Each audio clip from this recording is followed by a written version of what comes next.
All right, the red light is on. What is up, everybody? Aaron the Dog back with another Bellator breakdown. I forgot to make the banner again. I do that half the time. It is Bellator 277 live from San Jose, California. We got the note here from Lewis. Have a great show. Sorry couldn't join this bad boy of a card. AJ and Nemkov for me is the main, and AJ and Nemkov for the main and co-main. Got it. He's already giving me bias. But yeah, hey, I mean, it makes sense to go with those two. Two of the best fighters in the world, to be honest, headlining this card, not just in Bellator. But Lewis having some computer issues and some other issues, just sometimes, it takes some time to prepare and everything, and just wasn't able to make it this week. But I am not with any chopped liver here. If you're an old fan of Aaron the Dog, you better recognize my co-host. It's MMA Wagers himself, Brandon. How you doing today? Dude, sir? I'm good. It's beautiful here in Ontario, Canada. It's like a booming 17 degrees in Celsius, April. Celsius, of course. Which 70. If we're Americans, we're like saying that, we're like, what? But yeah, for the rest of the world, they got what you said. Yeah, man. I'm so happy. Like you asked me to come on. Of course. One of my favorite things to do is talk fights, and I think we have a lot of good opportunities on this Bellator card. I know it's a little heavy favorite-wise, but that's all Bellator cards, okay? So let's parlay 3 and let's make our money. Yeah, and there's definitely, I think, spots for dogs, especially when you've got 1-0s, 2-0s early in the card. Yep. I do appreciate that Bellator, they're going through a cycle right now where they're kind of adding to their roster with a lot of younger prospects here. So you're seeing like a Bobby Serranino early in the card, Socrates, and some other fighters, and some are decent, some are not so great. It's kind of about spotting those. But definitely, I'm okay with the Bellator prelims looking like kind of Bellator prelims, because you have to get these guys experience against similar levels of competition before you move them up. So we're going to see some 1-0s. Yeah, we're going to see some 1-0s, 4 and 5s on the card. Early in the card, we might not have as much to say on these fights, but luckily most of these guys did have tape on them. Most of these guys are decently known. Bellator 266 prelims. I think I watched the entire Bellator 266 prelims for tape, because between all the fights, one of the fighters was in one of the fights for that one. So so it was like we saw Holland Gracie on that card. We saw a few others, Socrates Hamilton facing one of the fighters we're talking about. But we're going to get into it. Great tape study advice.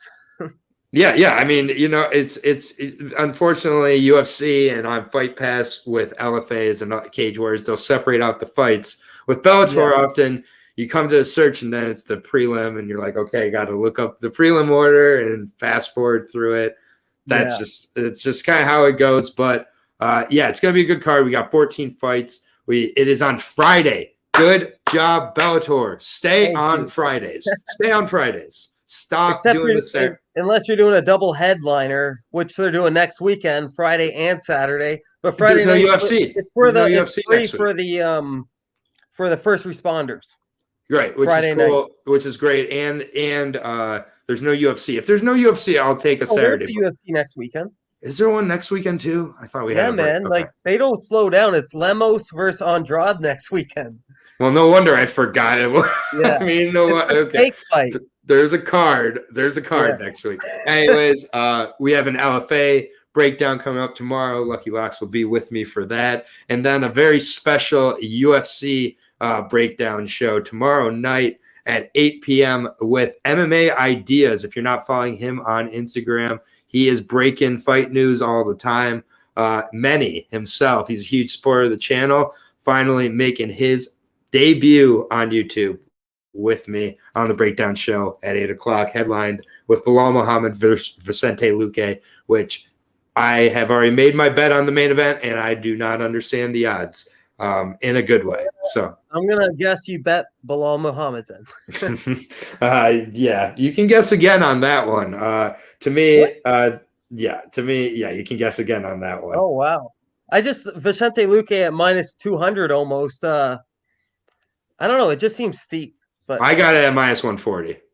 Yeah, I got minus 170 in parlays, but Yeah, it's a lot closer than their first fight. I don't care what people Well, say. it opened. It opened closer. And then, by the way, timestamps will be in the description here. But yeah, it opened at minus 140, and I got it at minus 140. So I took that, Okay, just as a little that's tip. But reasonable. It's like at minus 200 now, so which is I think where it should be.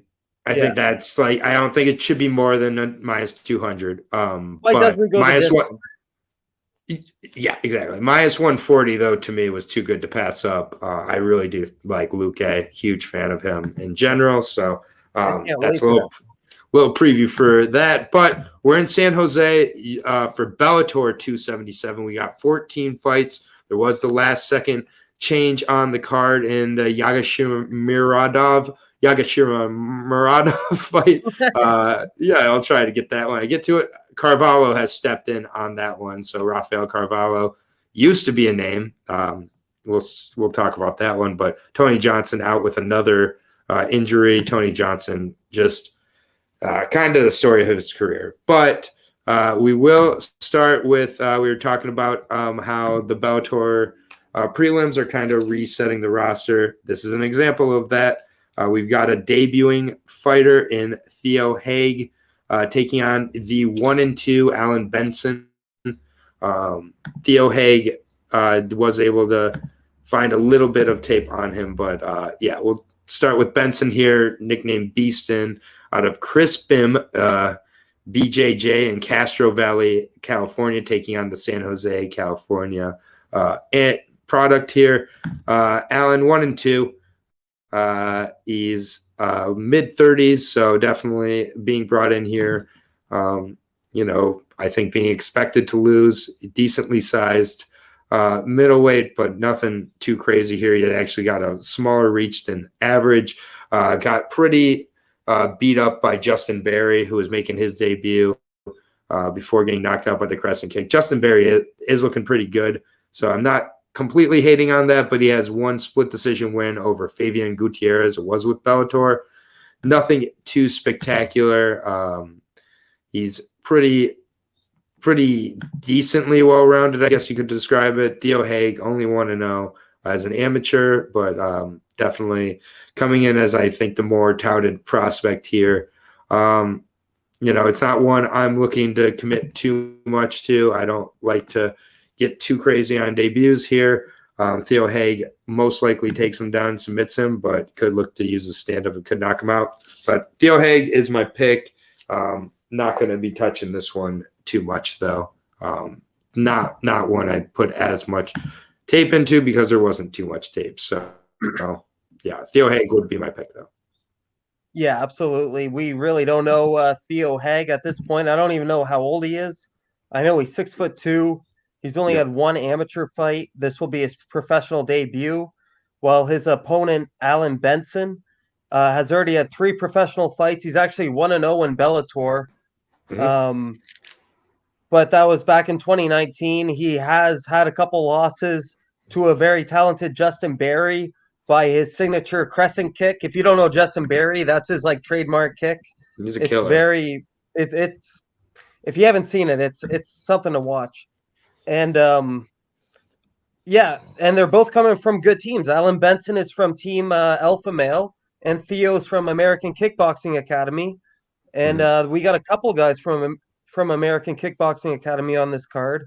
So it is a tough fight to call. I don't know the odds, but I bet you Theo's favored way too high. Yep, you're right. Minus 800, plus 550 on Alan Benson. It's a dog or pass. Most likely I just pass on this one. But Alan Benson, experience in Cage Warriors and Bellator, coming against a guy with a 1-0 record.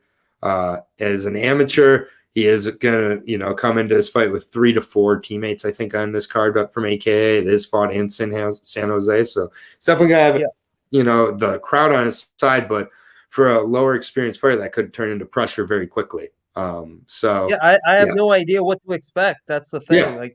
I don't. It doesn't say if he has any Muay Thai or kickboxing experience. He had a submission win, and we don't even know what kind of submission it was. It was in round 2, and that's it. And Alan Benson has lost by a knockout to Justin Berry. I don't give him too much shame in No. that. And then a decision loss Yep, and in he his had a MMA split win. debut. Yeah, So you're split going win to learn against. from that. Yep, yeah, split win. Let's I take the think it's a. dog, Aaron. Let's just take the dog. Yeah, I'm going to take Theo. I guess is $5. my pick. $5 an Allen. Yeah, you can put $5 on that, and I'm going to leave it be. But if you Yeah.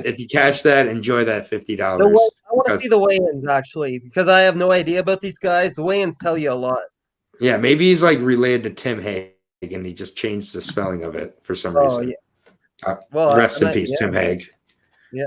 Canadian prodigy. Yeah, well, not anymore. But we'll move on to the next fight here. Layard. Yeah, Laird Anderson. Laird. Love the name and like what I've seen actually of him in the limited tape here. Taking on the 4-5 Grandma's boy JT Donaldson. Great nickname there out of Mr. Donaldson. A huge fan of Grandma's Boy myself. Great movie. 4-5 here. He is 29 years old. He's 5'8", last fought at lightweight. This fight is at featherweight. He is fighting on Guerrilla Jiu-Jitsu in Livermore, California. Coming into this fight on a 2-fight winning streak. That's definitely very good. Those fights coming against the 3-3 Michael Walker with J Street Fights, and then NWFA Retribution there in August of last year. Won at lightweight, got a KO in the first round of Saeed Azan Jafari. Before that, losses to John Cardenas, Jamie Saraj, and Matt Waggy. I have heard of Matt Waggy. He also has a loss to AJ McKee Jr. back in 2015. That's wild. Definitely good experience there, but in a while ago. But taking on the up-and-coming prodigy here in Laird Anderson, 1-0 for the 23-year-old out of Internal Quest Training Center in San Jose, California. This guy looked pretty solid in his debut with Bellator, really well-rounded, good wrestler, good top game, ground and pound skills, as well as submissions. Had taken on some grappling competitions since being out since 2018. He had a split decision against Ricky Albadezi. Was able to watch the fight. It was from the crowd, so it was kind of hard to see, but I was able to kind of see his overall game. Good forward pressure, but it was 3 years ago. It was in September as an amateur. Looked very good. Watched Richard Mendez fight, got the ground and pound finish in that one. Good wrestler, good physical size. He's faced some really good guys with combat jiu-jitsu. Keith Karakorian, one of the best grapplers in the world. He did get stopped in that one in December of this past year, but being Ben Eddy, even though it was in overtime, that's a really good win. Got a win over David Weintraub, I'm not as familiar with, but with a rear naked choke in overtime. So has good skills on the ground, good ground and pound, good wrestling. I think he takes JT Donaldson down, beats him up, and probably submits him. But yeah, I like Laird Anderson, even though he's been off for a little while. I was able to watch the combat jiu-jitsu. That's, I think, still a good experience there. And JT Donaldson, nothing too remarkable, but has come back after that layoff with 2 straight wins. So could surprise him, but I like Laird to use the wrestling here, ground and pound to a submission. Yeah, you're probably right about this one. JT Donaldson has a negative record, 4-5, but that does mean he has more MMA experience, and his opposition hasn't been that bad. Like he lost to AJ McKee by a knee in round 1. We can give him a pass on that. Guillotine in round 2 in his MMA debut, and a technical decision to Matt Waggy. Waggy. Which I know I'm familiar with him. Yeah, I'm definitely familiar with that fighter, but he also hasn't beat anybody particular. So I think the younger, hungrier fighter should win this. Yeah, he's had a long layoff, but he's 2-2 in grappling. He's won by a rear naked choke in overtime. He's won by a decision in overtime. He did lose by a rear naked choke in round 1 and a Kimura in 2 minutes and 54 seconds. But JT Donaldson doesn't have any submissions as a professional. He does have 2 submissions as an amateur. One armbar in 1 minute and 1 second, and one Kimura in 1 minute and 53 seconds. But as an amateur, who knows who he's facing? Like, Yeah, that was in what, yeah, these guys could 2012? be on the corner, just like you. Are you okay to fight? All right, come in. Let's go. And Yeah. yeah, so it's hard to gauge his competition. He definitely has more experience, JT Donaldson, but Laird Anderson is the prospect in this matchup, and he's already 1-0 in Bellator. So 4 years later, he's looking to get his second Bellator win. I Yeah. expect him to get it, but I already know the odds are probably too high, and you're gonna have to parlay him. Yeah, Laird is a minus 550 plus 375 on JT. Yeah. Yeah, I'm not going to go too deep with that one either. 4 years off is quite a long time off, but he was 19 when he got his first win in Bellator. He's still only 23 years old. So I like what I've seen out of Laird, but it's been a while. And, again, the submission to Keith Kirakorian, one of the best grapplers in the world. I'm not going to. Yeah. That would be like judging on getting knocked out by, just like Rafael Fiziev or something. And then, so it's just a really high quality grappling experience. And he looks to be in very good shape. I was able to kind of do the Insta stock. So I like Laird Anderson here. We'll move on to the next fight, which is JT also lost to Tyler Diamond. I don't know if you said that. Yeah, right. JT, yeah, and Tyler Diamond, not a bad fighter at all. We saw him over with PFL, looking really good, actually. Next fight here is 0-1 versus 0-0. Socrates Hernandez taking on what is it? I believe it's Rogelio Luna. I believe so, but either way, we've got Luna versus Hernandez we'll go with. And I will take Luna first here out of San Francisco, California. You keep saying her name. Luna. My dog's name's Luna. You keep saying her name. She's like, wait, what? Oh, right on. Luna versus Chico. But Rogelio Luna 3-1 as amateur, lost his final fight as an amateur back in December of last year, and decided to go pro. Lost to a 5-1 fighter there with a San Francisco 3 breakout by decision. Before that, won 2 decisions and got a win in about 2 minutes over in Orlando. Also, Alacerzar has a win over a 4-0 Brendan Ireland. Was really hard to find any tape on him. And by hard to find tape on him, I did not find any tape on him. And so 3-1 as an amateur, all coming in 2021. I have watched Socrates Hernandez. I'm not very impressed by what I've seen out of Socrates Hernandez, except for his toughness. His toughness was really impressive in his last fight. He's a lengthier bantamweight here at 5'11". So that definitely could be an advantage, but had a real tough time with his debut with Bobby Serene, and this is at featherweight. I apologize, not bantamweight, but still a lengthy featherweight. Had a tough time keeping Bobby off him. He did try to use his jiu-jitsu from the bottom, and it was just was a little bit effective at keeping him in the fight, and definitely was able to slow down Bobby as the fight went on, but he never really had any huge or plus moments in the fight. I think that for Socrates, he's got to be on top for his jiu-jitsu to be effective. Otherwise, I think he really is able to get kind of dominated and held there by a lot of fighters. It's hard with Luna.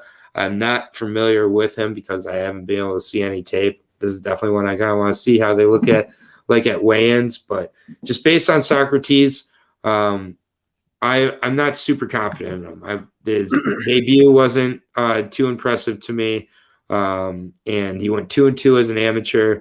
Both of his amateur losses kind of came in similar ways where he's just kind of able to be physically dominated by his opponent. I just not too sold on Socrates at this point. My pick is Luna, but again, I haven't been able to see exactly what Luna is good at.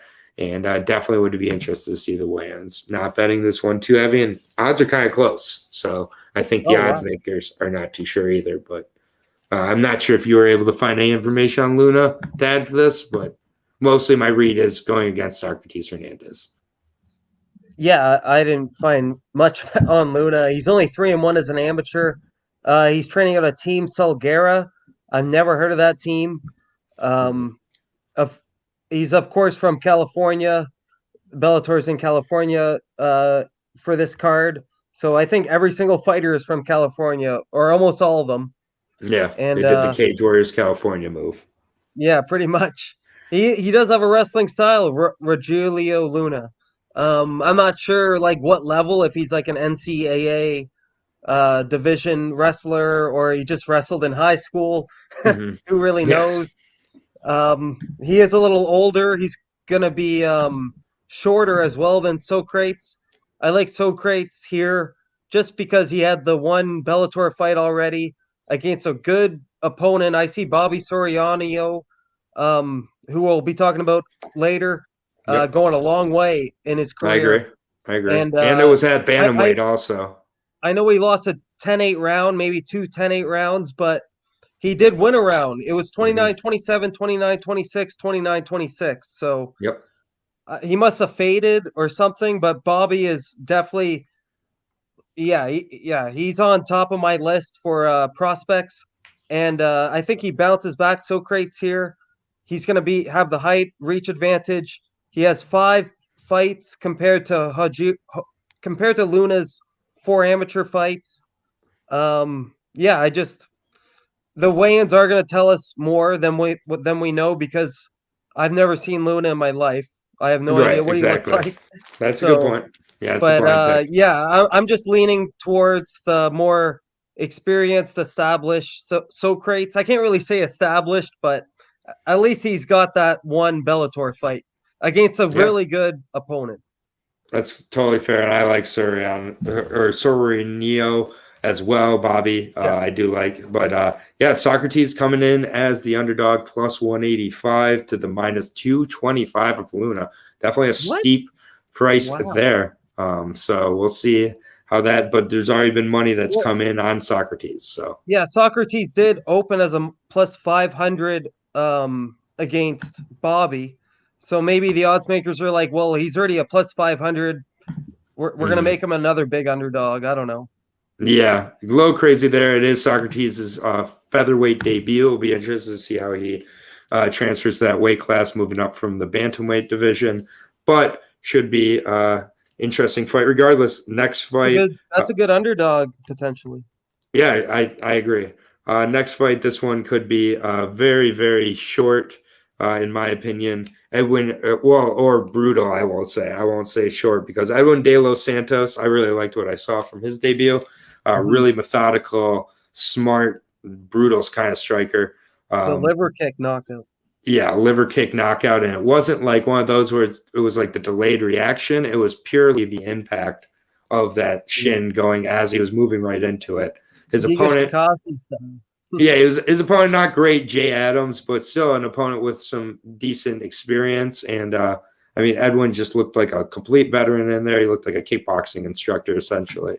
So I think that for Alberto Mendez, it's a tough debut here for him at 125. He weighed in at 121 for his last fight as an amateur, which is pretty crazy. So definitely isn't going to.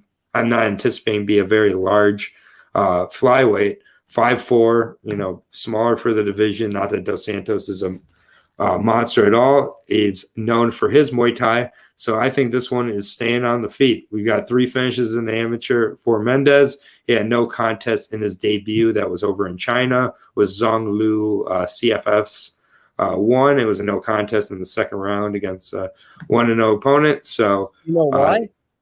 I wasn't able to see why. It said because it was overturned because the promotion used the wrong round structure and ice was not properly cleaned in between rounds. Jesus.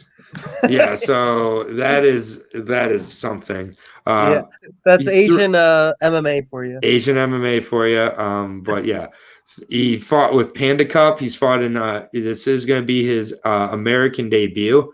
So I think that's going to be tough for Alberto Martinez. They're going to battle on the feet. From what I've seen from De Los Santos, he looks like he could be one of the best strikers, kind of younger in the division here. So I think it would not be smart for him to do that, but I don't see any evidence of wrestling or grappling in this guy's game plan. It seems like two Muay Thai strikers that are going to go at it. Give me Edwin De Los Santos.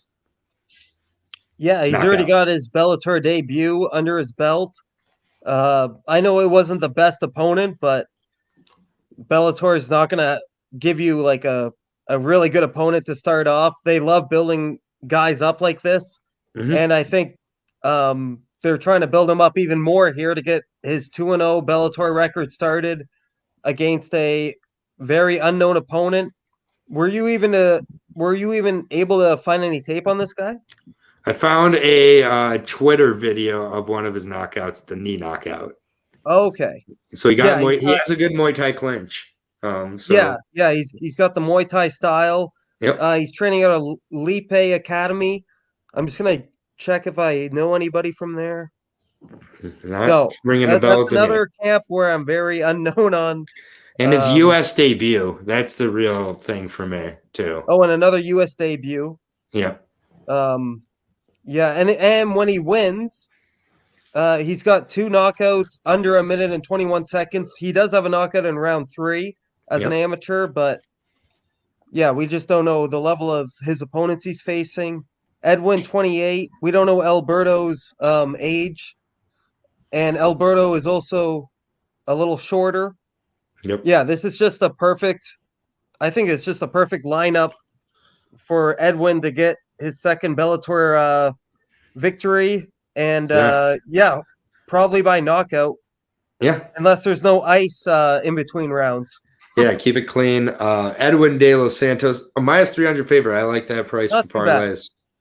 I think that on Bellator you're paying a price. So I mean, considering by the time Luna, these fights happen, you'll be minus 500. I bet you. Yeah, I would agree. So I would get it early there, but yeah, we're in agreements. Edwin De Los Santos, we like him by knockout here. He looks like one of the best strikers at featherweight right now, or flyweight. Luna's getting a little fed up though. What's that? Luna's getting fed up. We're not picking any underdogs. Like, what the hell's going on? You picked Luna as an underdog. No, you got Hernandez as the underdog. No, you do, though. You pick Luna. Luna's the favorite. Oh, shit. Luna shouldn't be the favorite, man. Well, I don't think so anymore. I got Luna. You got Hernandez there. Yeah, so, let's go. I can only I make the picks. I don't look and I'm like, oh, I've gotten dog time for a favorite. And, it just is what it is. Sometimes, sometimes it's chalky. You gotta make the right picks. I don't care. This is another one I don't see the underdog winning. Absolutely not. Holland Gracie. My goodness. He must be one of those Gracies who just took the name and isn't really a Gracie type of Gracie. He was 0-2 back in like 2005 and 6. Then he took off like 13, 14 years, came back and took on Shane Keefe. Shane Keefe lit him up in the first round and then just started taking over, started grappling with Howland. And Shane Keefe could be good. He's not. He unfortunately got removed from this card. But, Tyson Miller also could be pretty good here at 2-0. Definite killer. But, Holland Gracie, 0-3, 34 and a half years old. The positives, he's 6'1" at the welterweight division. So he's a taller guy. He's got a Brazilian Jiu-Jitsu black belt. Looks to have a good bottom guard in the first round, but it looks like it really does get worn down as the fight goes and starts to become less and less effective as damage and cardio starts to accumulate for him. Tyson Miller, dude looks like a specimen. He looks like he's in absolutely tremendous shape, still very, very young in his career, taking on the 35-year-old in Holland Gracie. 2-0 is Tyson. He's 5'10", so he is a little bit shorter here. He's more of a stocky welterweight. Does kind of back up a little bit with his strikes, but I think against someone like Gracie, not going to have to worry about that. Still only 23 years old, I believe. Very young in his career. Last fought in May of last year with XFC. 2 straight fights he's won as a pro, obviously being 2-0. Not really super well-known guys, except Albert Gonzalez. the thing with that fight was that he checked the leg kick and broke Albert Gonzalez's leg, but it was definitely an intentional check with the knee. If you go back and watch it, it's a very impressive technique. He immediately points to his knee and he knows what caused the break, and that's impressive for sure. Because I've liked what I've could have done versus Sean O'Malley. yeah, like, I got you, buddy. I got you. I've liked what I've seen out of Albert Gonzalez. So even though it was only 1 minute, they were kind of going back and forth, and it did look like Miller was having some issues with the reach and the length in that fight. He kind of was looking a little bit plodding, a little bit lost before that the knee break. So I'll be honest, but that was in 2019. Came back with XFC last year against 1-0 Luis Conde Navarro. Got the decision. Looked really good in that one. Good mix of wrestling and the stand-up. Was supposed to face Shane Keefe. Shane Keefe had to withdraw, so got the guy Shane Keefe beat. There's actually 2 fights on this card where that's happened, where the guy who was supposed to fight gets withdrawn, so they just put the guy who he lost to in there. It's kind of a weird move by Bellator. But 3-1 as 3-1 as an amateur as well. I like Tyson Miller to just physically overwhelm, but he could get caught in the submission. Gracie is a Gracie, but so far 0-3 in MMA, and I just don't see much of a threat here from Gracie. I like Tyson Miller. Yeah, for sure, man. Like, he's got the youth advantage. He doesn't have the height or the reach advantage, but he's way as long stronger. as he keeps just on the feet. Pardon? He's way stronger, though. Stronger. Just physically, yeah. Way younger. I think he's going to have the cardio advantage. Holland Gracie was able to steal a round versus Shane Keefe. It was 29-28. I can't remember what round he specifically won. Second or third. Might have been the third, yeah. Well, that's good then, because at least he can survive all 3 rounds and still be good to go. Yep. Tyson Miller comes out of Institute of Combat with Cass Bell, another Bellator staple. He was supposed to be on this card, I think. He was supposed to fight, yeah.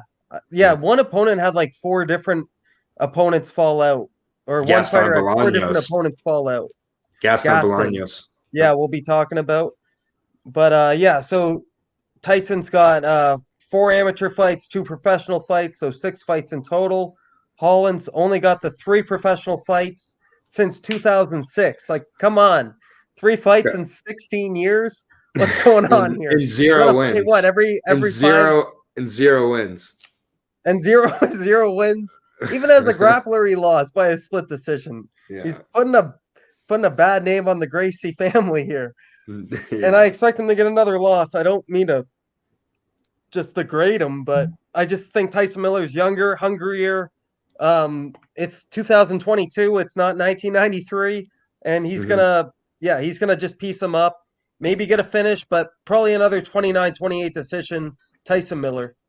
Yeah, minus 500 on Miller, unfortunately. Parlaying with the last guy we were talking about. Yeah, exactly. Minus 300, right? You can get close to even on those 2. And then plus 350 on Gracie. I really do think that Tyson maybe Superman punches him for a KO. I've seen him throw that Superman punch on 3 of his 4 fights that I watched, so I would expect him to be testing out spinning shit and punching and all that. Has lost by a knockout in the past, so in round 1. Yep. Yeah, exactly. It was fun. I was at the UFC this past weekend, and when Willie Cat was debuting, I was like, watch out, everybody's about to do a bunch of spinning shit. And sure enough, like 2 minutes into the round, he's just like spinning back, all of it missing too. It was great. Willie I know, Cat. but that takes so much energy out of you missing that stuff. Yeah, but it just doesn't work. When it lands, and you get a $50K bonus. So good on him for trying. Yep, but did not work there. But move on to the next fight. You already know who I'm picking for this one. Yeah, so. Bobby Serranino, definitely a guy that both Brandon and I really do like from what we've seen so far. Known as the Humble Warrior, actually. Interesting nickname. Taking on Caleb the Thunder One Ramirez. So we got 2 good nicknames here. Caleb spells his name Caleb, Calob Ramirez. The Thunder One here, really interesting topology picture. I think Caleb is in for a long night. He seems to be being brought in here to be sacrificed. 1-1. Lost his last fight in July of last year with RUF, also known as Road to One. Got guillotine choked by Abdul Kamara, a 2-1 fighter. Won his debut with LFA against Chris Rojas. So definitely a good experience there. Lost his final 3 fights as an amateur before going pro. Another Panda Cup representative. Also his fought with Jackson Winklejohn. Don't really notice a lot of the names on the record. We'd see few submissions, a few punch finishes as well. The guy's a little bit of a scrapper. He's very, very tough. I'll give him that. I just think Bobby Seranino looked so good in that debut till he kind of slowed down. I do think that kind of maybe being a little more of a humble warrior would help him, not expecting to be able to kind of overwhelm his opponent and get the finish. But I do think actually that Seranino, fighting out Seranino Martial Arts Academy there in Vallejo, California, well-rounded guy, very good physically, good wrestling. Saw him against Socrates landing some good ground and pound, got into some issues with his top control at times, but still 4-0 as an amateur as well. Seranino all day here for me. The price is unplayable, but he should. I would anticipate put away Caleb, tough guy, but I think he ends up putting him away. But yeah, I like Bobby here, but the price I don't like. Yeah, I'm hoping they come out with prop odds for this, because I like Bobby in round 3. To be honest, Caleb's lost by his professional loss is a guillotine in round 3. He's also lost by a knockout in round 3 as an amateur. And Bobby's got knockout in round 3 as an amateur. So I think Caleb's gonna show toughness. He looks native for. I think he's definitely native. He's tough. He's tough as hell. Yeah, like a Brock Weaver. Yep. His nickname's like the Thunder One or something. The Thunder One. Yep, the Thunder One. Yeah. So, yeah, he's definitely gonna show his heart, but I see a late finish or a decision win, Bobby unanimous or round 3 knockout. He's got the youth. He's got the better training, in my opinion. He's faced the better opposition already. He's got that Bellator fight under his belt. Caleb hasn't fought since. Well, I guess he fought last year, but he lost by that guillotine. Cool. Yeah, I just like Bobby. You and I are high on him. He's probably the easiest pick of the card so far. Yeah, and the odds do reflect it. Bobby minus 520 open, minus 750 now, plus 525 on Caleb Ramirez, and it will keep rising, I assume. So, yeah, we'll see it for some props. I wouldn't mind a 3rd round prop. Bobby and Brooklyn Nets in a parlay tonight. Let's go. Yeah, Bobby and the Brooklyn Nets. Bobby and the Nets. Brooklyn Nets need to win tonight or they're out of the playoffs. It's a single game playoff spot. Yep, we are in the playoffs. That's going to be fun. But yeah, now the prelims, I think, kind of take another step up. We move out of the prospect range. We move into more of the kind of legit, range here. I don't want to say the prospects aren't legit, but good welterweight fight here. Kyle Krutschmacher taking on Michael Lombardo. I am a huge fan of Michael Lombardo. I will say that. Got to break down his contender series fight with you back in the day with the contender series breakdown. Corey Coop, maybe? Yep, exactly. And I definitely had him over Corey Coop. He's looked good in his last few here. For the Don, 12-2, 32 years old. The time is now, for sure. I think that the big stage is where both of his losses have come at those biggest stages. I will say that, but still 12-2, very good record for the 32-year-old, 6 foot tall, 72-inch reach, much better at 170 with that size ATT. Been at ATT forever, as far as I'm concerned. Coming off the win of Kyron Bowen with PFL, leg kicked Kyron Bowen. That's how you beat Kyron Bowen. And he made him quit. I mean, Kyron Bowen, I think, has been stopped by leg kicks like 3 or 4 times. Just kick his legs. I can't judge. I think if I got kicked once, I'd be done. Corey Coop, Jose Caceres, the other wins in his last couple. back in the day on the Contender Series against Kyle Dawkins. Had a really good competitive fight, but it was the grappling of Kyle Dawkins that really did give him some trouble.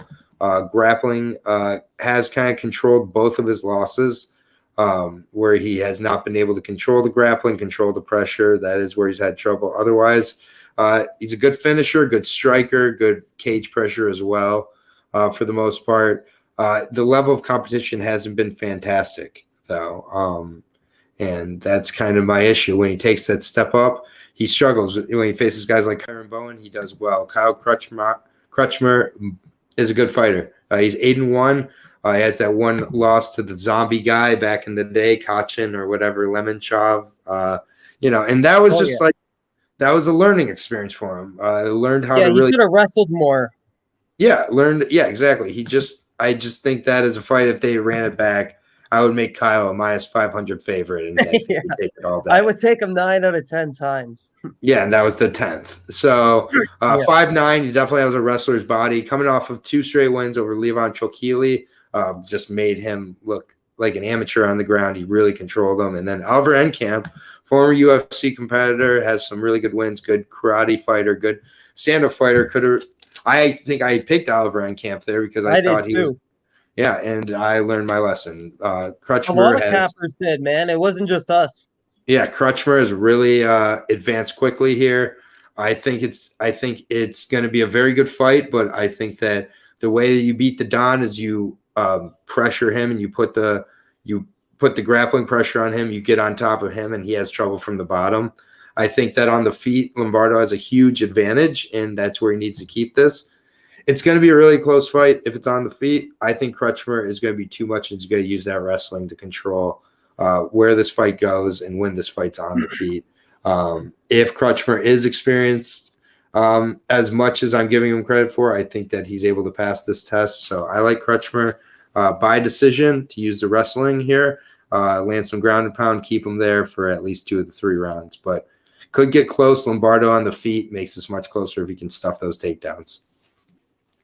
Yeah, I agree with you again. Like, Kyle Crutchmer comes from the aforementioned American Kickboxing Academy. He's gotten rounds in with Khabib, Nurmagomedov. One of the best. Crutchmer or Lombardo? Crutchmer. Okay, Lombardo's not at ATT anymore? No, he is. Yeah, so they're both at sorry. ATT. Michael Lombardo's American Top Team. Yeah. Crutchmer's American Kickboxing Academy. Right. Okay, yeah. That's what I was going to, yeah. Yeah. And getting rounds in with Khabib. Mr. X, this is not very nice. Hiccup. Pardon? Mr. X's comment here, not very nice. Kyle Crutchmer fights are a good time to catch a 15-minute nap if you need a break in the card. Yeah, that's like you say, it's a steak fight. I always say that now when there's like Raquel and Aspen Ladd. That was a great steak. Fantastic. Go make a steak.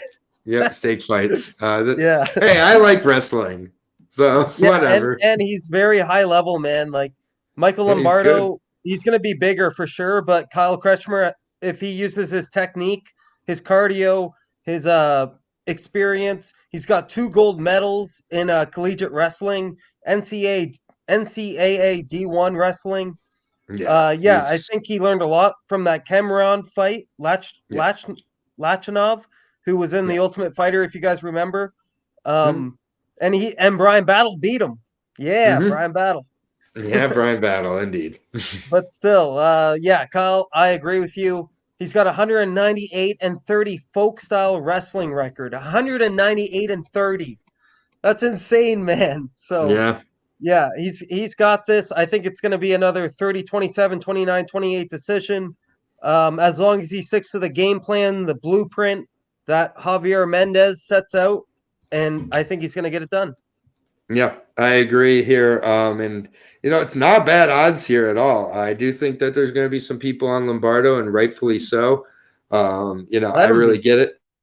Yeah, I wanted to, but I just, after soul searching and after really seeing how these guys have been fighting lately, I did have to edge with Crutchmer at -240 plus 195 on Lombardo here. I think that's a really great price on Kyle, to be honest with you. I can't bet that straight. Like, I don't have that kind of bankroll, but I'll parlay him. Yeah, and then Mr. X saying Crutchmer is legit. Just wish he'd implement the submissions or the ground and pound. Yeah, just fall back to wrestling and never This is evolve. also Unfortunately. Bellator, Mr. X. Like they don't Yeah. care. Yeah, yeah, exactly. Like we just saw what Vandeford never evolved. He got all the Yeah, way to the title doing that. Just like arm just triangle, lay and arm pray. triangle. Yeah, well, it was arm triangles for For every arm fight. You just triangles get that. too. Yeah. I could see Crutchmer learning an arm triangle along the way, Mr. X. I Yeah. definitely like an arm triangle fascial Lombardo here. I could He see does it. have an anaconda as well. Yeah, You never exactly. know. I could see a neck attack. So, talk about You don't want to gas changing. yourself out getting one of those though. It's a high risk, high reward. Yeah, and this is going to be Crutchmer's biggest test to date. In all seriousness, so should be a Yeah. good fight. I do like Crutchmer here, but I have no problem if you're edging towards Lombardo. I think it's a really good spot at plus 240. So I think either side is in this spot, even though the line's a little wider, is actually a good spot. I know that sounds kind of confusing, but that's my opinion there. 145 is the next fight here. We're going to definitely change directions from the wrestling meet of the last fight with Gaston Bolaños and then Mr. X. The Vanderford-Mousasi fight was weird. Vanderford slipped on the canvas before hurting himself. Pretty sure Musasi stuffed a takedown, and that really yeah. I mean, I think that you can talk to Norton Lewis about Lewis also was edging with Vanderford in that fight. So you guys can talk about slippery canvas or whatever. I think it was just that was in Mousasi. Ireland, I believe. It was in Dublin. Yeah, I was all over Mousasi until I talked to Lewis, and then Lewis made me believe in Vanderford. I didn't pick Vanderford. I just backed off Mousasi. That line was way off. Musasi should have been a minus 500. Yes, correct. But yeah, it's all good. Next fight, Gaston Bolaños taking on Daniel Carey. This is the rematch here between these two. Daniel Carey got the first one, scary Carey, and then as a result of getting that first fight, it seemed Bellator wanted to punish him. They were not happy. He was supposed to come in and get spinning back fisted by Gaston Bolaños. He was not supposed to come in. First time out, yeah. Yeah, exactly. He was not supposed to come in and guillotine choke Gaston. That's what he did. So they're angry. But I'll give Carey credit, man. Carey has fought all of his fights since 2017 in either LFA or Bellator. No, he's not won all of those, but still wins over guys Chris Sunshine Lencioni. Exactly, beat Chris Lencioni. That's a legit submission artist. Yeah, then Lencioni looked pretty bad recently, but still good fight there. Rear naked choke win of Aaron Webb in his second fight with Bellator. Lost to a Ben Giolani with strikes there, and so they're like, all right, you just got knocked out by a striker. Let's put him in there with another striker in Gaston. The problem was he got Gaston down and was really aggressive with the guillotine and finished him. So as a result, they're like, we're going to give you Aaron Pico. Aaron Pico, needless to say, knocked him out second round. Then they're like, next, we're going to give you Gazi Rabonanov, 15-4-2 opponent, incredible Russian.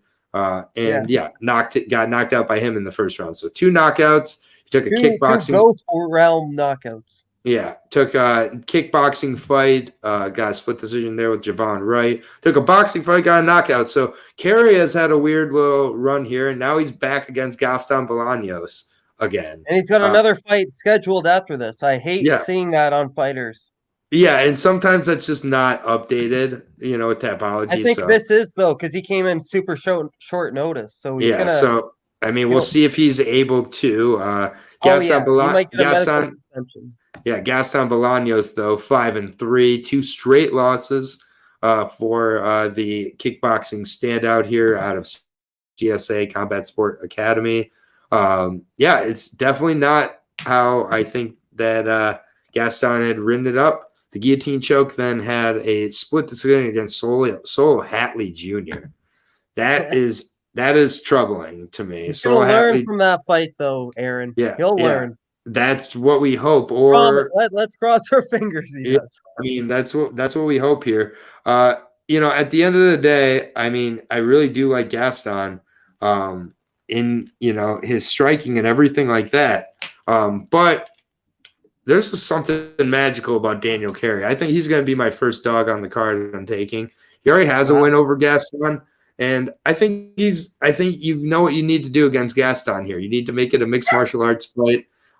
And, Carey, I like him getting some experience in the stand-up realms in a few fights here with the boxing, kickboxing fight. And the odds are just wrong. It's like way out of line here. So I'll take the dog.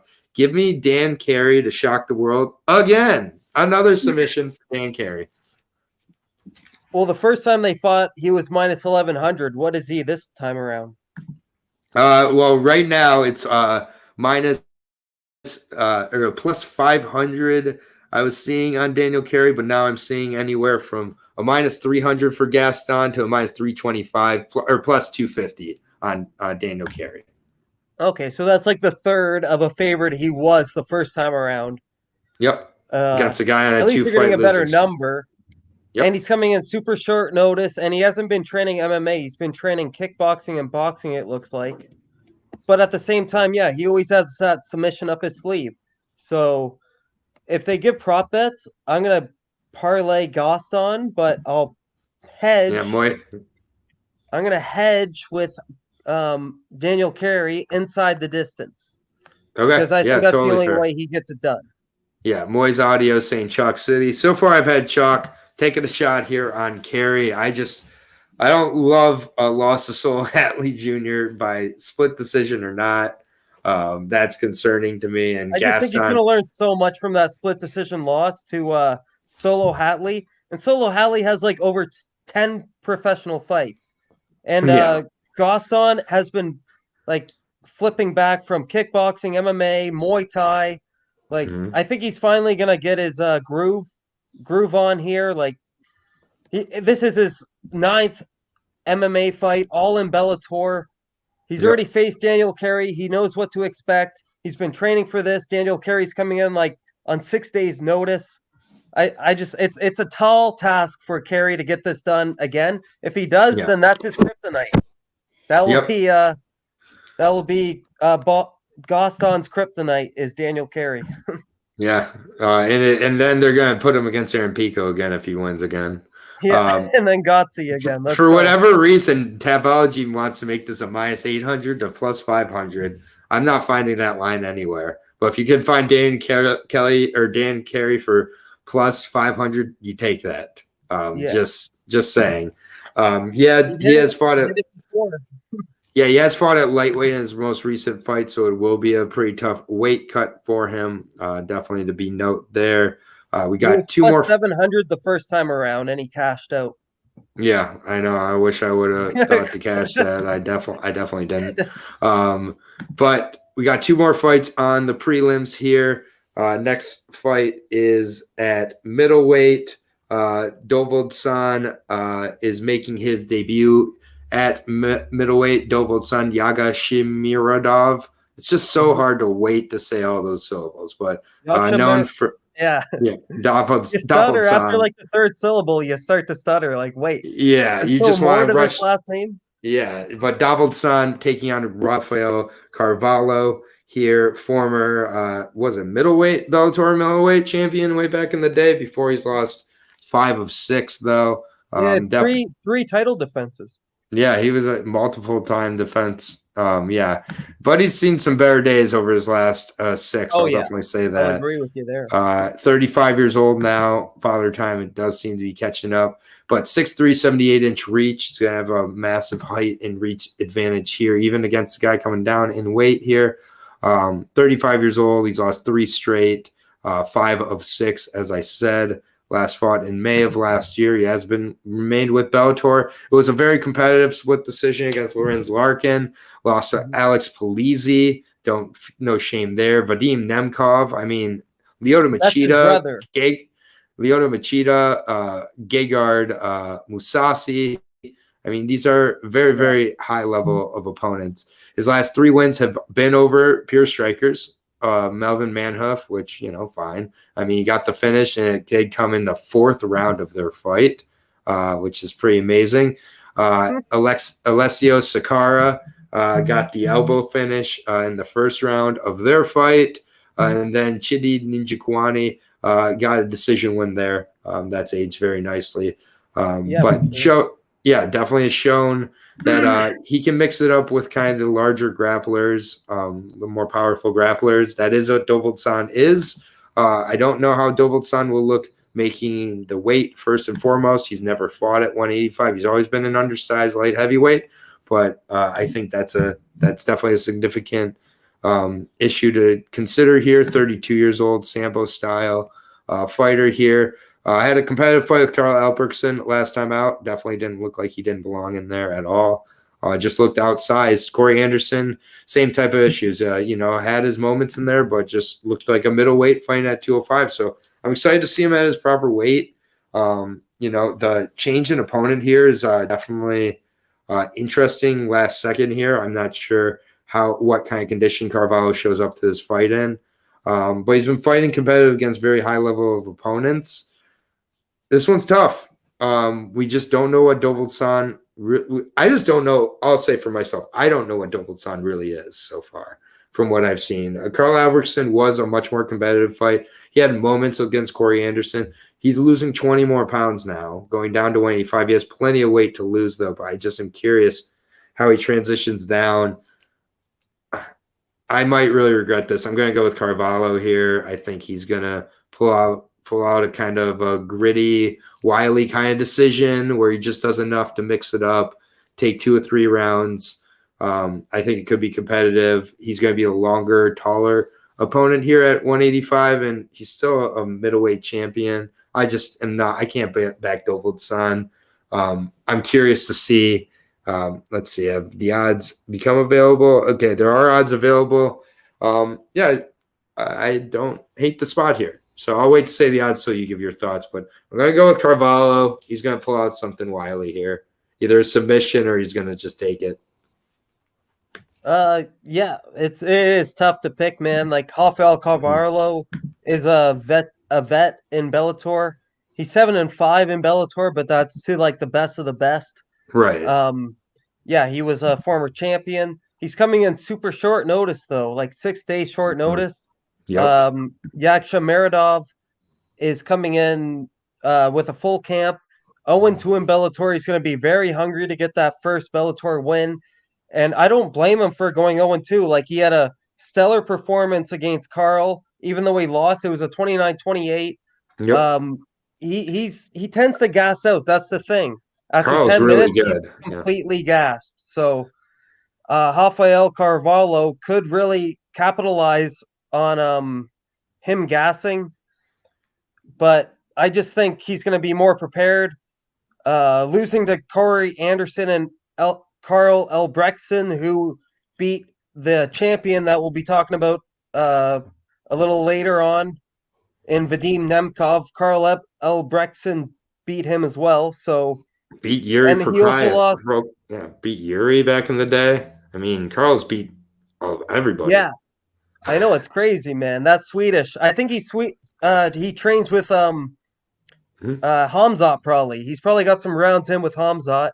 Yeah, he's good. Sweden. He's really good. But yeah, Yaksha Meredov actually has more MMA experience than Carvalho. It might not be the same level. Yeah, but exactly. He's got 26 fights.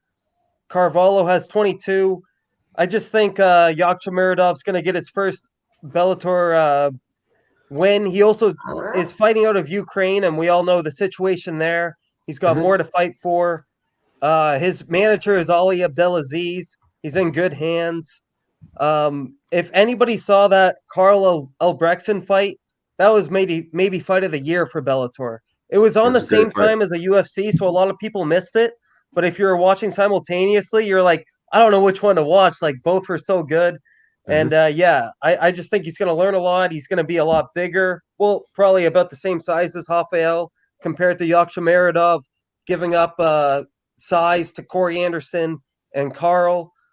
And saying Carvalho has a 6-inch reach advantage. Carvalho? Oh yeah, he does. Yeah, 79 to 72, 7-inch actually. Yeah, 7. Yeah, so I mean, I just think he's gonna get on the inside. Yeah. I don't know, man. Odds are close. Carvalho's lost by 2 split decisions of Machida and Larkin. Like those two could have went either way. I just don't like the short notice. And It's What are the odds? What are the odds? closely lined. Dovaldson is the slight favorite at -170, plus 140 on Carvalho.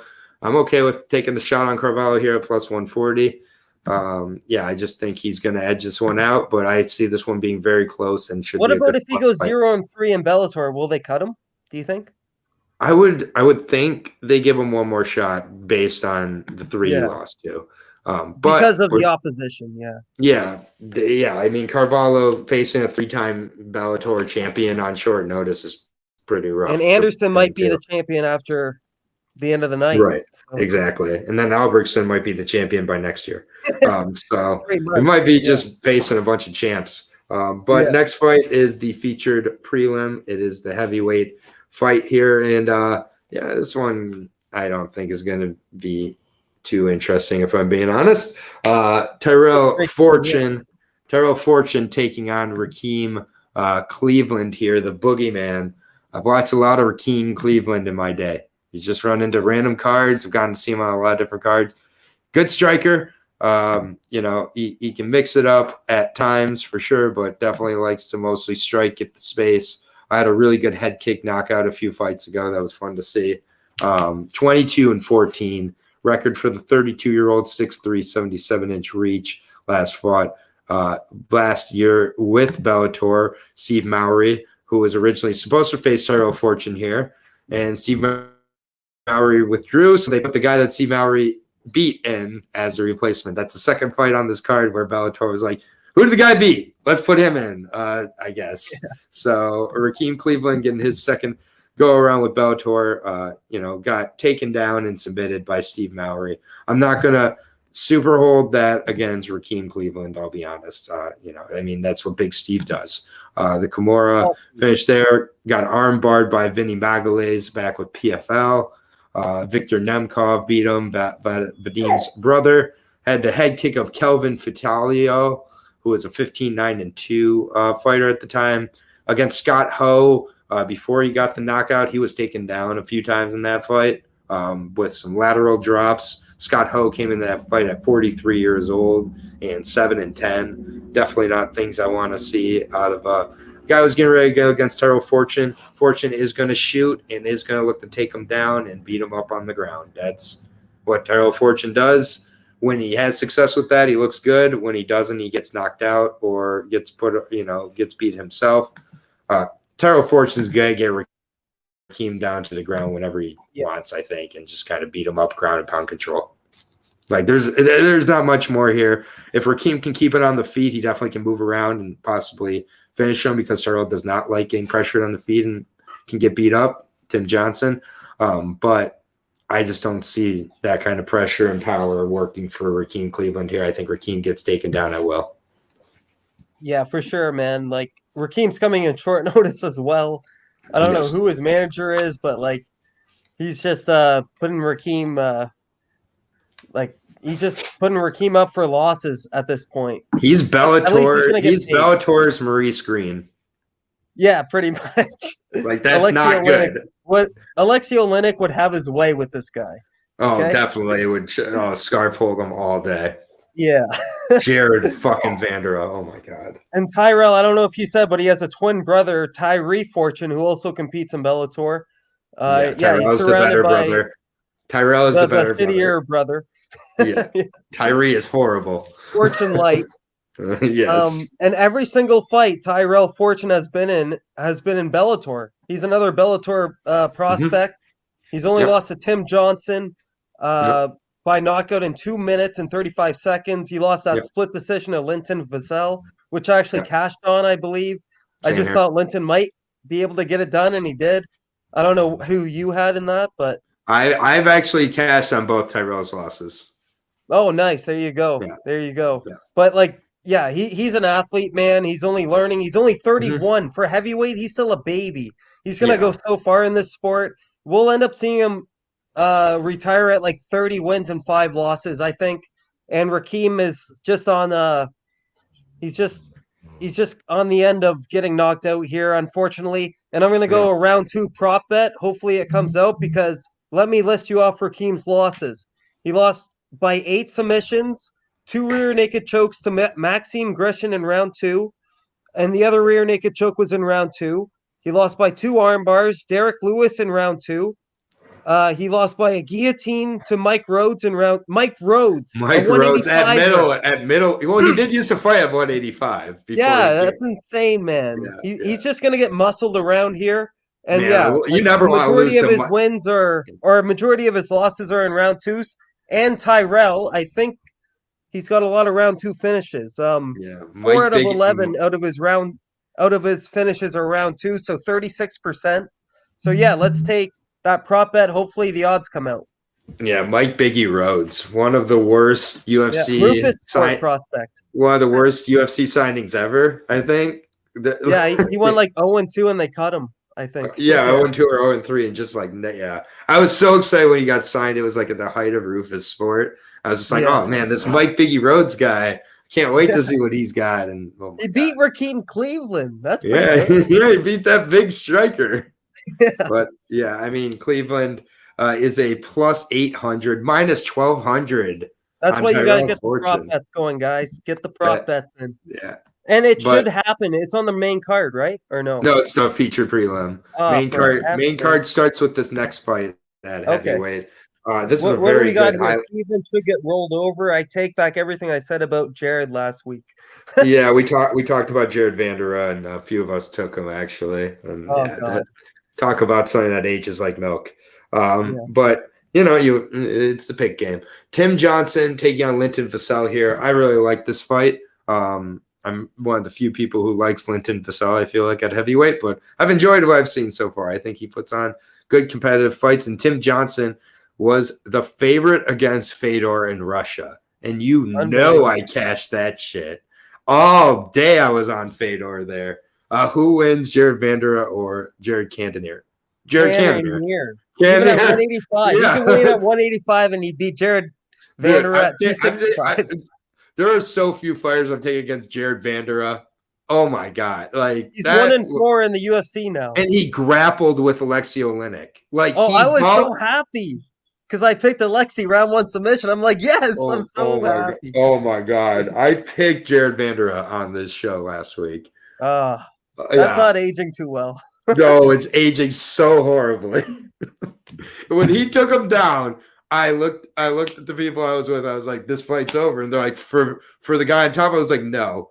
For the man on the bottom, this fight is over. He's volunteer. That's the only fight you could say that about. Like any other fight. Why would you grapple with that man? Why would you? And then he's in the back.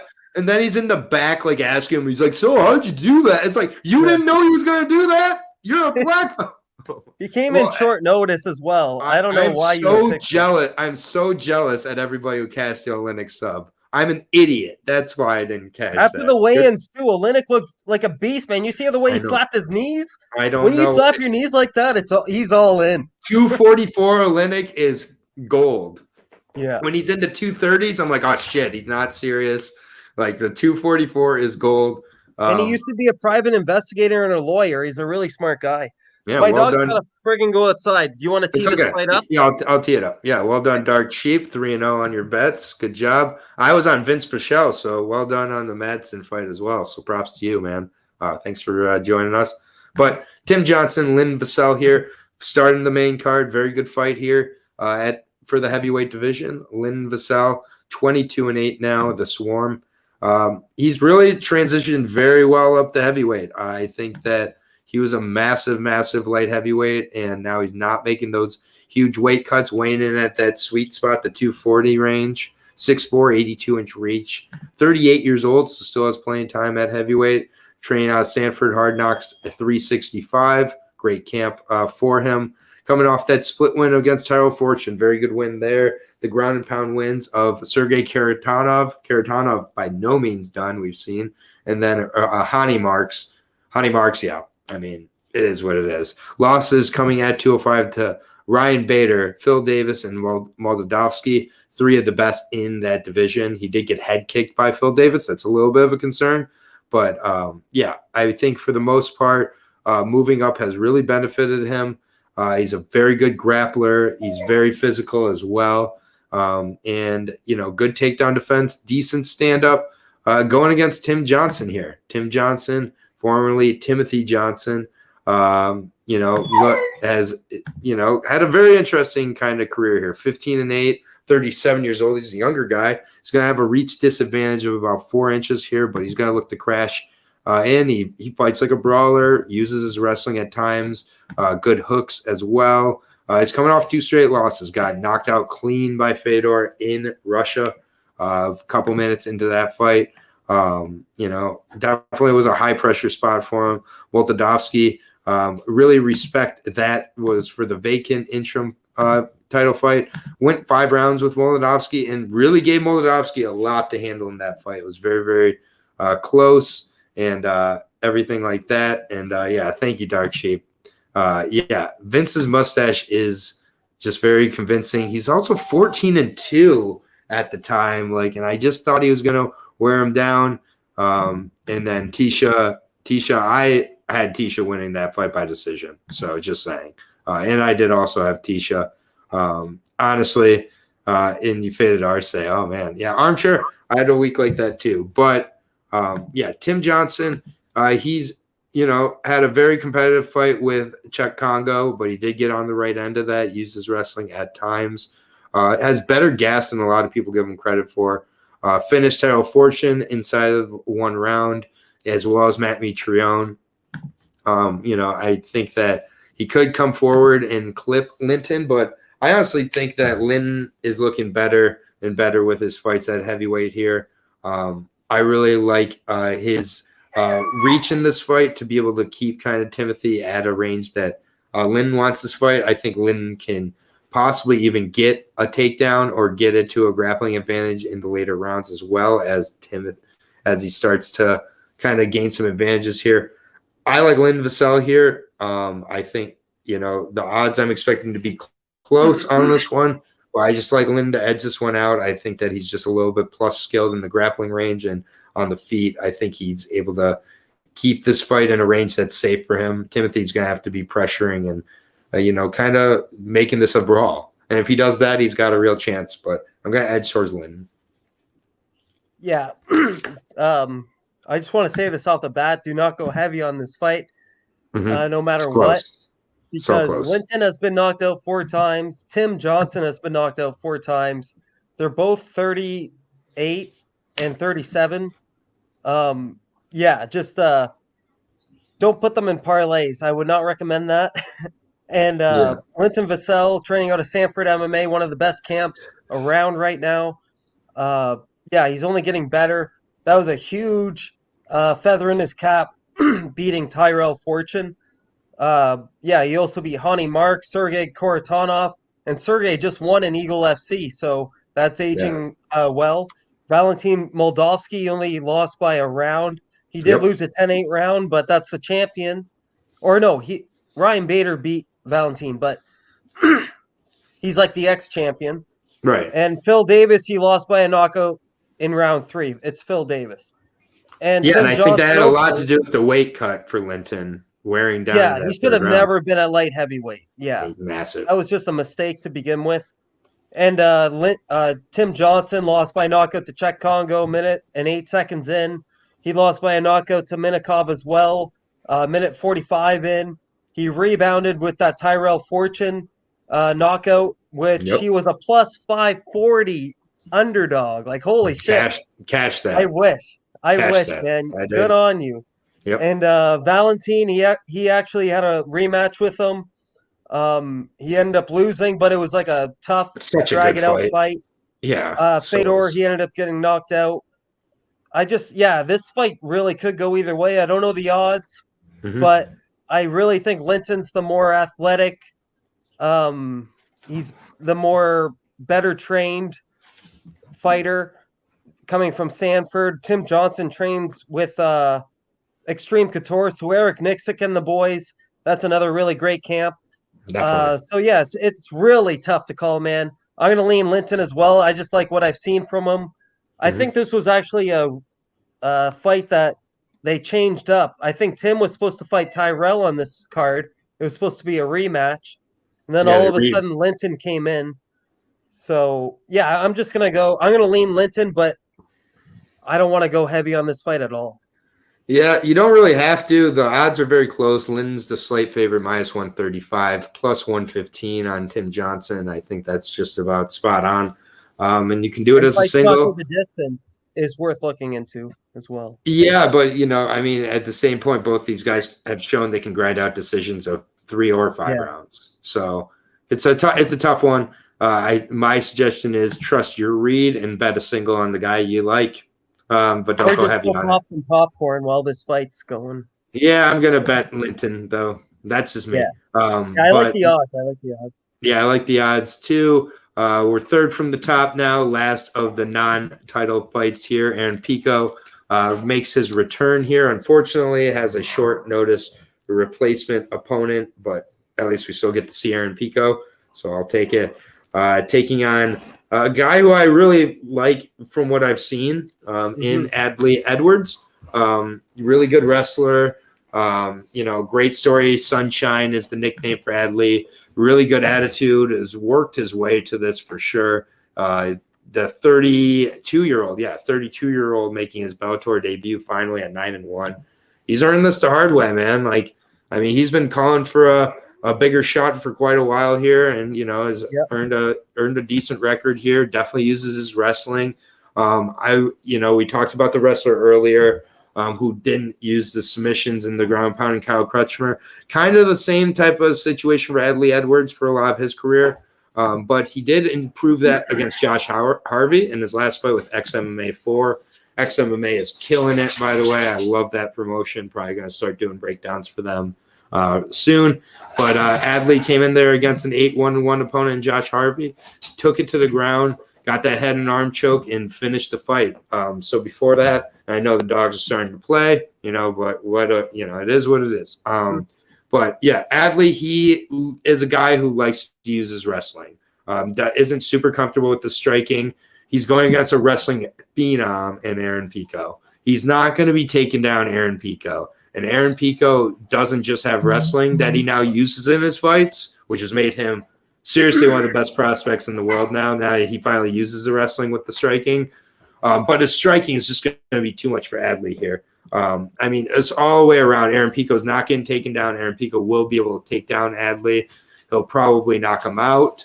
Most likely would be my pick. I love Adley. I wanted to find the angle to be like, I see the underdog's way here, but Adley's going to have to get on top of him and stay on top and wear him out in this fight. Adley will be the longer fighter, but stand-up wise, he struggles. He's hittable. He doesn't throw a lot on the feet. I think Aaron Pico has his way in this fight all day long. Aaron Pico's had a lot of opponent changes here, so that is definitely something to consider. But short notice for Adley Edwards, tough spot for the 32-year-old. Yeah, absolutely, man. Like you said, short notice, like literally 6 or 5 days notice. I know he wanted this spot though. He's been asking for a UFC fight or a Bellator fight for years. Yeah. He's 9-1, 10 professional fights. He's only lost by a split decision, but this is just a terrible matchup. Like, it's a wrestler versus a wrestler, and the wrestler he's facing is like 3 or 4 times better. Yeah, Aaron Pico. Listen to these credentials. Like, second at the U.S. Olympic trials freestyle wrestling, a 2-time junior world medalist in freestyle wrestling, former Golden Cup European Pancration champion, former National Junior Golden Gloves champion, former National PAL champion. Like, it's insane, his resume. And he's got it. Yeah, and he's been training MMA since like 16 or something. Yeah. So wrestling since he was a baby, and now he's been training MMA. He also, I don't know, I think we broke down an Aaron Pico fight before, and I brought up the horses.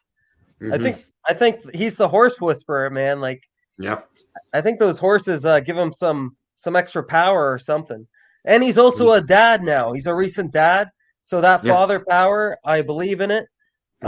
I'll take Aaron Pico by decision for sure here. Like, Jackson Wink prodigy, all fights in Bellator. He only loses to knockout artists. You're saying Edwards decision. is not a knockout artist. So you're saying decision. Yeah, because Adley Edwards is going to be a tough out. Maybe third round. Maybe third round knockout. I think the Pico decision prop number is going to be plus money. I'll take it. Yeah, I don't think I mean because he's minus 1100. Because I think Adley has something to prove here. He's going to come in like, I know I'm going to lose, but I'm going to lose like I'm not going to lose inside the distance. I'm going to show my heart. Yeah, I mean, Aaron's power, though, is not like I have heart I can withstand. But it's going to be grappling, Aaron. It's not going to be striking, in my opinion. I think it's going to be a lot of grappling. Maybe if Aaron's I think Pico's going to strike in this one. I think he's going to be defending some takedowns early. He might defend his takedowns. Yeah. Yeah, I think Adley's going to spam takedowns early on, hope he can get it there, and when he can't, get lit up on the feet and put away. That would be my prediction. Adley has lost by a knockout in round 2 as an amateur, and Aaron has round 2 finishes. I mean, Aaron decision prop bet is going to pay out if that cashes. Yeah. Because the Aaron KO prop is going to be like minus 300 or something still. What are the odds anyway, straight up? Minus 1100 for Aaron, plus 700 on Adley.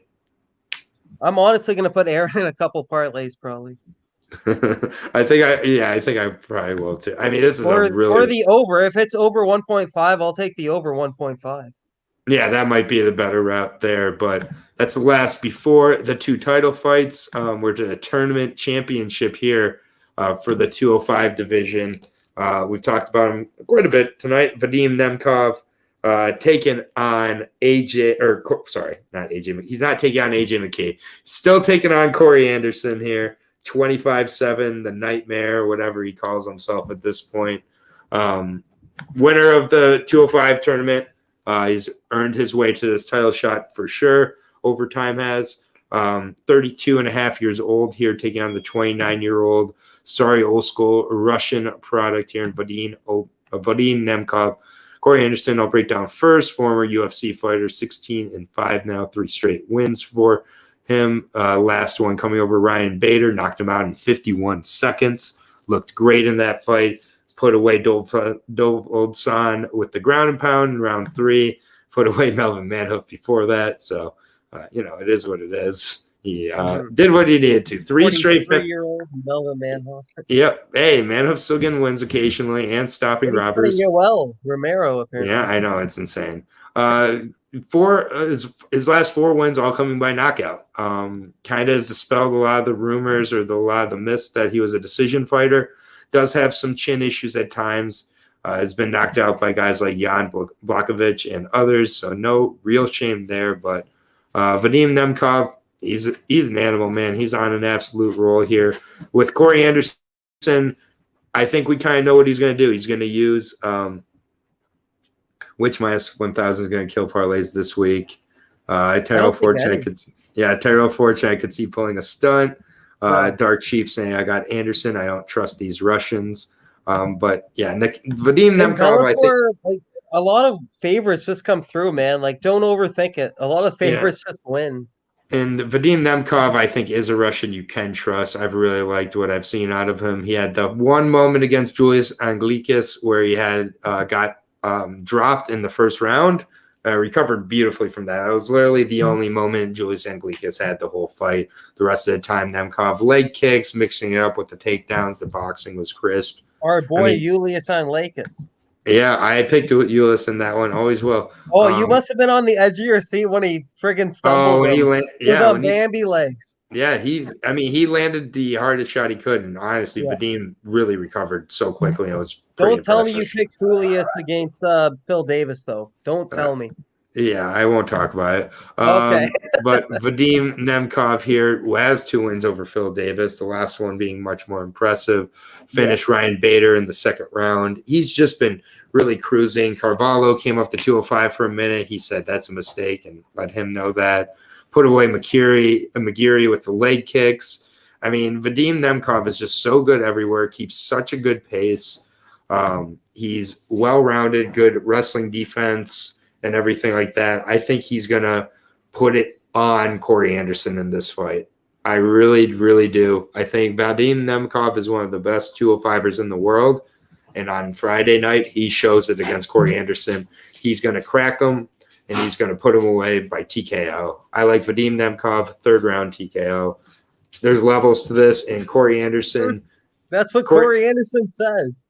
Yeah, Corey Anderson is going to realize that he's a level below Vadim here. I get he has the win over Bader, so does Vadim.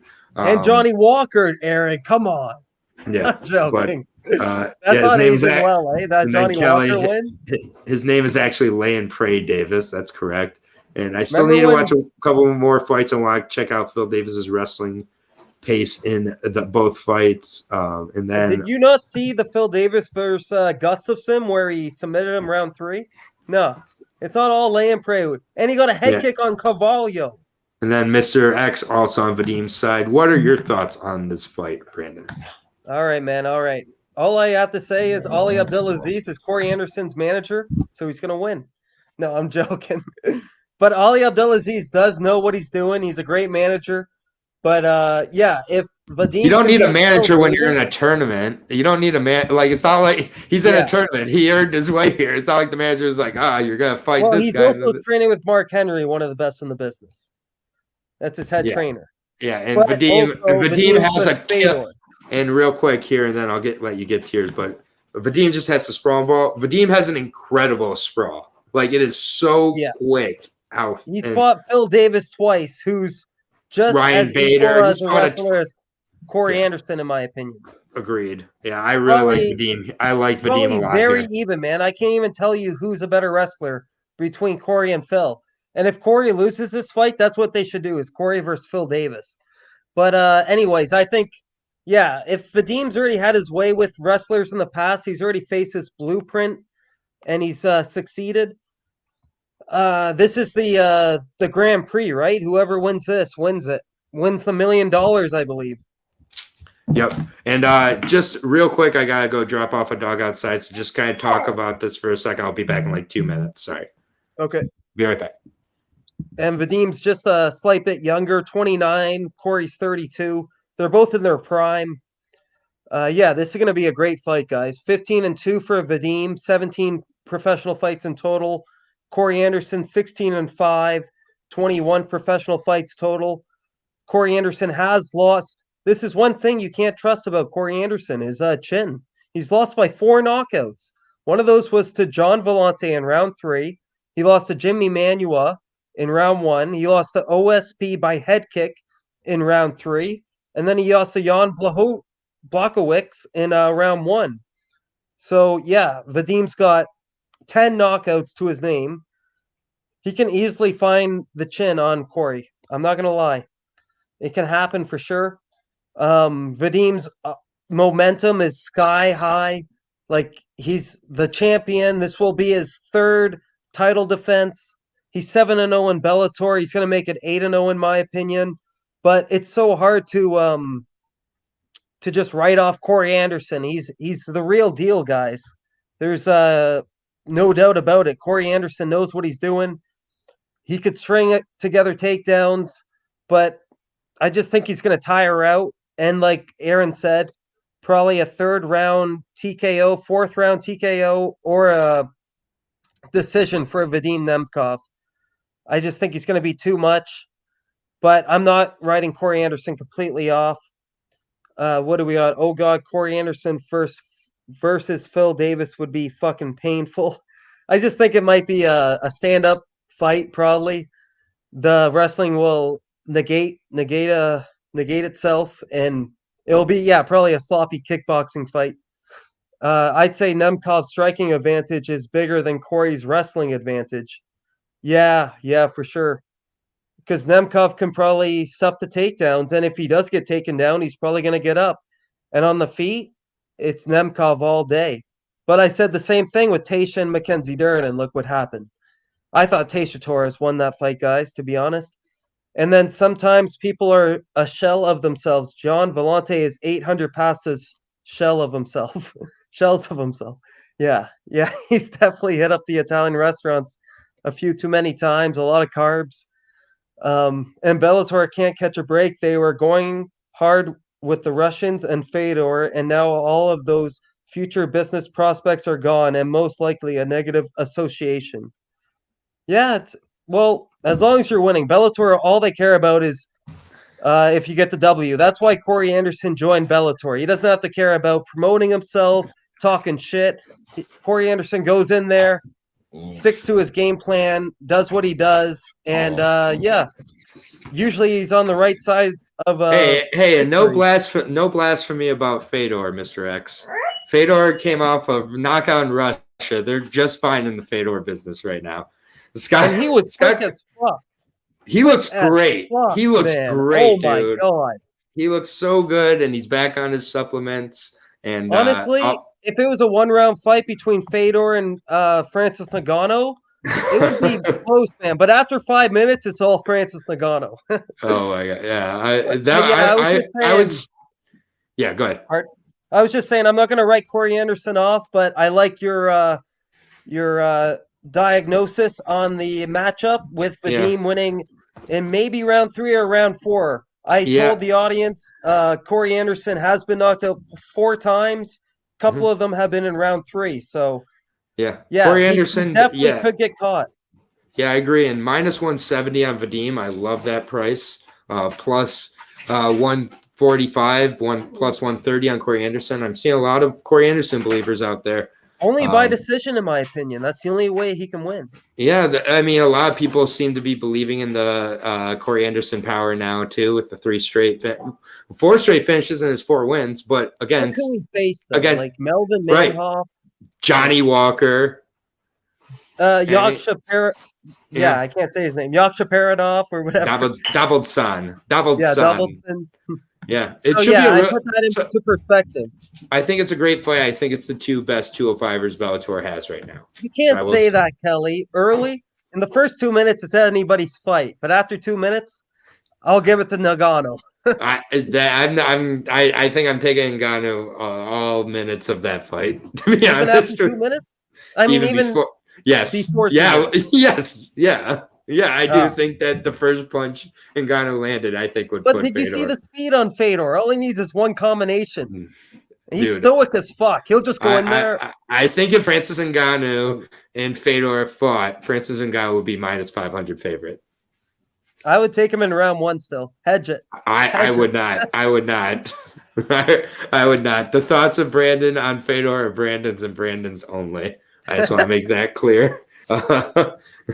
Bro, maybe Fedor's like 50. Let's go for a long time, so I might just be a little biased still. Yeah, and you just gotta remember it's been a while since he's been on air, guys. He forgets that this is recorded. I think maybe, and so him saying that he doesn't mean it, guys. I promise. We're moving on to the main event here. AJ McKee. Hey, he is fast, Kelly. Don't laugh about that. Did you see him in the last fight against Tim Johnson knockout? Are you crazy? No. Well, Tim Johnson is also like a fat, semi-skilled heavyweight. I mean, semi-skilled emphasis there. But Bandera fits that description perfect. Yeah, I take Fedor over over Bandera. Oh, I would do that. Fedor killed Jared. Yeah, but we're on to the main event here. And it's I know I'm living in the past, Kelly. That's what I'm saying. I'm being biased right now. Yeah, it's all good. He's and then and we're into the main event here. AJ McKee versus Patricio Pitbull. The rematch. Really a good fight here. The first fight, obviously the submission for AJ McKee early on in that one. Patricio Pitbull has never lost back-to-back fights in his career. That's the first thing. He is 34 years old now and still is making 145. Part of me did think after that last fight that was the end of his 145 run, and that he was going to kind of move up to 155 here. But coming back down to challenge McKee for the 145 featherweight belt here. He's the shorter guy at 5'6", 65.5-inch reach. He's coming off of a quick loss, that guillotine choke by AJ McKee. It's not often we talk about the reach on the ground, but the reach on the ground, McKee uses it better than maybe any fighter in the world. He just gets such unique submissions on really high level guys. Darian Caldwell, that crazy kind of buggy choke he got on him. That's not a low level guy to get that against. Patricio Pitbull, he's beat the who's who beat Emmanuel Sanchez twice, took out Daniel Strauss back in the day, Juan Archuleta handily, knocked out Pedro Carvalho in the first round, put away Sanchez with a guillotine choke, ironically, as well. Just good all-around power guy. He's powerful submissions, powerful strikes. But I just think that AJ McKee showed he's the next level. He's the next generation. He's the next talent. I think AJ McKee is one of the best, if not the best 145er outside of the UFC. I think I'll agree that with that. He is so good everywhere. He is fast. He's long. He's got good strikes. His submissions are fantastic. And, you know, it's just one of these things that we're seeing opposite directions here. We're seeing Patricio Pitbull, who it's the inevitable going down. He's 35 years old now. I mean, been in a lot of wars. And, yeah, AJ McKee all day here for me, man. I think he rules. I think he's inside of Patricio's head. You know, I don't look into the press conferences a lot when I'm making my analysis, but it's fascinating. Patricio does not want to talk at all about any aspect of his strategy. And when he mentioned why, he's like, because I know AJ McKee's listening, I don't want him to know. Like, that to me is crazy. Like how, you know, but it also might show how respectful Patricio is and how much he takes his opponent serious. But I, you know, just think that AJ McKee, it's interesting because we only saw one round with AJ McKee last time. So we really don't see how it's going to look. Minute 57. Right. We saw 2 minutes, not even 2 minutes. So it's like, I just think that AJ McKee is much better. I think he ends up taking both belts from Patricio. He'll move up to 155 after this and take that belt too. So they will get a trilogy. It'll just be a 3-0 trilogy type of thing. But I like AJ McKee here. You know, I think this one goes longer. I think this one's closer. So that's where I'm not crazy about these odds. These odds are out of line, way out of line. I do see a world where we could see a very close decision towards Patricio. Patricio has the power to knock out anybody in the world. So that could happen against anybody, sure. I mean, we saw the most AJ McKee ever got in trouble was the Brian Moore fight back in the day, where he took that fight with Brian Moore way before he was ready. But Brian Moore was tagging him. The Irishman. Tagging him quite a bit. Irish. Tagging him quite a bit in that second round, rocking him. Did show that maybe as it gets a little tougher, if it becomes a back and forth war, we get into rounds 4 and 5. Maybe McKee slows down and Patricio steals one. Yeah. But I'm gonna go with McKee still. But I think this is a way closer fight than the odds say. I am confident in McKee, but not minus 345 confident. Yeah, last time I broke this fight down, it was just stay away from the fight, enjoy it as a fan. Because it was so close, and it's pretty much the same. This is a great comment from Mr. X. If McKee doesn't hit the weird submission on Caldwell after getting taken down with ease, what happens in that fight? McKee's IQ. I think he would have just been fine. He would have been fine. But it is the unknown of what if kind of some of these miraculous things stop working, yet they keep working. So never seen. And then Mr. X, and then I'll let you get to it. But yeah, he says never seems to be dominating start to finish. He just gets the finish. He's had some domination. Then. Wins. But yeah, I love seeing a guy who can take adversity in MMA and end up on top, and not only on top of finishing. But go ahead, your thoughts. Yeah, I'm pretty much the same outlook as the first one. I don't want to invest heavily on it. These two are like the best cream of the crop guys you can think of. But at the same time, Patricio is only getting older and more wear and tear, while AJ McKee is on the rise, younger prospect. Even though he's 18-0, like he's only 27. He could retire 36-0. Who knows? Like this guy, the all in Bellator too, through the roof, man. All in Bellator. Yeah, it's all in Bellator too. 18-0 in Bellator. He has one loss as an amateur. It was a knockout in 8 seconds. Like, I don't know what the ref was thinking. Maybe he was legit unconscious, but it was 8 seconds in. So it might have been a controversial stoppage. If I ever got to interview AJ McKee, I'd like to talk about that. Yeah. But yeah, he's got the most consecutive Bellator wins, most submission wins, most stoppage wins. He's tied for the most knockout TKO wins. Yep. He trains with his father, Antonio McKee, who used to fight in UFC, Mm-hmm. like back in 2000. So yeah, man, I love it. I love AJ McKee's story. He's never Yeah. lost. So you've cashed out on him every time, even though he's been like a minus 1,500 favorite sometimes. You've still made that money. Yeah. I don't know what the odds are on this fight. I'm gonna guess it's even money. But No. Minus 345 for AJ McKee. are you kidding me? Minus 400 almost. Nearly minus. Yeah, Oh my that's what god! I want to that's go what I'm saying. Patricio. Fuck it. No, just like Aljamain and Theodore Yan. It should have been more In even. a close fight, you're just making the bet on the. Yeah, I mean, I can understand that. I'm still going to take AJ McKee. And but listen to these losses from Patricio. He lost by a knockout to Benson by leg injury in round 2, so not technically a knockout. It's not yeah, like he was ever knocked clean out.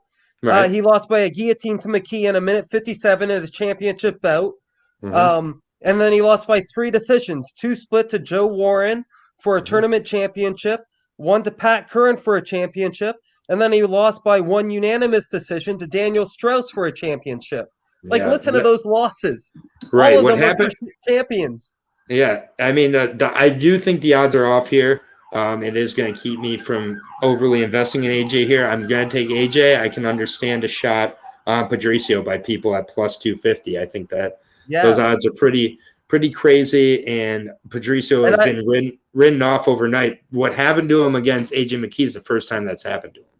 And I think we should take the over, too, because I highly doubt he's going to get finished in round 1 again. Like, I just think it's not going to happen. So over 1.5, if that's like minus 180, minus 190, I'll take a stab. Yeah, that's fair enough. But that is going to do it for the Bellator breakdown here. Bellator 277 is in the books. Good on Kelly. McKee minus 190. Yeah, great. Yeah, catch him at minus 190 is great. Yeah, minus 325 is definitely not running to a window. But yeah, I do have McKee. You are taking Patricio Pitbull in a close fight here for the value. I totally understand that. And I do think that gets mocked at times, but I think it's perfectly reasonable here. I wish I would have done it heavier than I did with Aljo on Saturday, because I did take Aljo, but I didn't take it as heavily as I should have. I saw some split decision tickets that were at like plus 2,800. I'm like, oh my God, man. How did I not realize? Yeah, that's beautiful. But been a great breakdown show. Great to have Brandon back on the show. He will be back for future breakdowns. But thank you, everybody who joined us today. Had a nice double-digit fun in the live views here. Had some great comments from Mr. X, Kelly, and others. Appreciate you all. And I will be back tomorrow with the LFA breakdown, as well as the UFC breakdown special 8 p.m. show with many of MMA ideas. So we're going to be breaking down Vicente Luque's card and the LFA card. Both going to be on here. Timestamps will be up shortly. But for Brandon of MMA Wagers, for Aaron the Dog. I just want to say one thing. Go ahead. Just hit me up on Facebook, MMA Wagers, and I'm really proud of you, Aaron. Like, you started this channel from scratch. It's almost at 500 subscribers. So I've noticed your consistency, and I love it, man. So just keep doing your thing, and thanks for having me on. Yeah, we're killing it. And Visceral, speaking of consistency, shows up at the end here. Visceral. I don't think Visceral misses a breakdown. And then, yes, Justin, it will be at 8 p.m. Eastern time. So 5 p.m. California time for you, Justin. It's a little bit later of a show. But we will be on, and then LFA as well tomorrow. But I'll give a 3-team parlay quick for the UFC. Go ahead. I already got this in. All right, so everybody put this in right now. Drakkar Klose, Marina Bruno Silva, and Pat Sabatini. You'll get even money. Parlay those 3. Put a unit on it. You're welcome. All right, just say that one more time. Pat Sabatini, Marina Bruno Silva, and Drakkar Klose. All 3 of those. Parlay them 3. Parlay those 3. It's even money. You're welcome. Yeah. TJ Laramie ain't winning tomorrow on Saturday. No way. Even though I'm Canadian too, so yeah, fading them. I love Listening to me fade them, that means something. Appreciate it. Enjoy it. Thank you to everybody who subscribed, likes it, and all. We're killing it here. 425 and growing here. So spread the word, and we'll see you tomorrow for the LFA and UFC. Peace out, everybody. Keep taking care of each other. As usual, Justin is wrong. Anderson's going down.